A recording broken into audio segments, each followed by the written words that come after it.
आज ना आमच्या इथे स्पेशल कुक आले होते. ते कुक दुसरं कोणी नाही तर माझा नवराच होता. आज आम्हाला चिकनची भाजी बनवायची होती. तर ते म्हणले जाऊ दे तू बस आराम कर, थोडंसं मीच बनवतो. तरी म्हटलं वा वा, मला आराम भेटणार म्हणून मी तर खूप खुश झाले होते.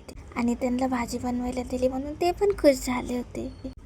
ते इथं भाजी बनवत होते, पण मी त्यांना सांगत होते की असं करा नाही का तसं करा.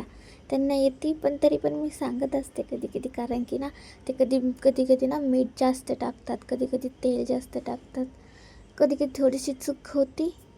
पण तसं स्वयंपाक त्यांना खूप छान येतो बरं का बनवता. आता इथं ना आम्हाला समजतच नव्हतं की ते मला मदत करताय की मी त्यांना मदत करते, कारण की मी त्यांना पण थोडी थोडी मदत करत होते.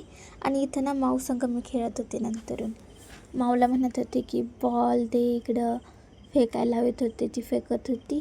मग नंतर ना बॉल तिचा मी फेकून दिला तिकडं. मग ती म्हणत होती बॉलला ये ये ये ये ये. मी म्हणलं अगं बाई, बॉलला काही पाय फुटले का, ते कसं काय येईन, आपल्याला जावं लागेल ना बॉलला आणायला. मग मी तिला म्हणले जाई बॉल आण. मग ती गेली बरं का बॉलला आणायला. गेली खूप स्लो गेली, जातच नव्हती. मग तिला म्हणलं जाय. मग गेली फास्टमध्ये आणि मग इथं येऊन बसली. बॉल आणलाच नाही तिने, फक्त तिथे जाऊन बसली. परत तिला म्हणलं इकडे ये माऊ चल. मग परत ती बॉल देत होती, घेत होती, मग हसत पण नव्हती. मग नंतर आज भाजी बनवायचं काम त्यांना दिलं होतं म्हणून असं वाटत होतं की भाकरी पण त्यांनीच करावं.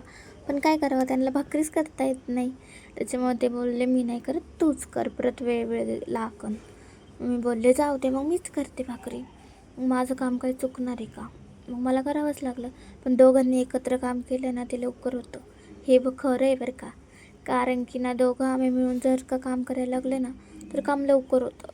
आणि मी एकटीच असले ना मग तर लईच उशीर होतं त्याच्यामुळं. आणि तुम्ही मला कमेंटमध्ये नक्की सांगा की मला भाकरी जमता की नाही. अजून मला इतके छान भाकरी येत नाही, पण करत असते कधी कधी छान. कधी कधी छान होतात, कधी कधी नाही होत इतक्या छान. कधी कधी फुगतात, कधी कधी नाही फुगत माझ्या भाकरी. पण आज फुगली, बरं झालं. बघा किती फुगली, तर आज खूप जास्तच फुगली. कारण की मी खुश आहे ना थोडीशी, त्याच्यामुळे फुगली असं नाही एखाद्या वेळेस. मग आम्ही बसलो जेवायला. चलो बाय.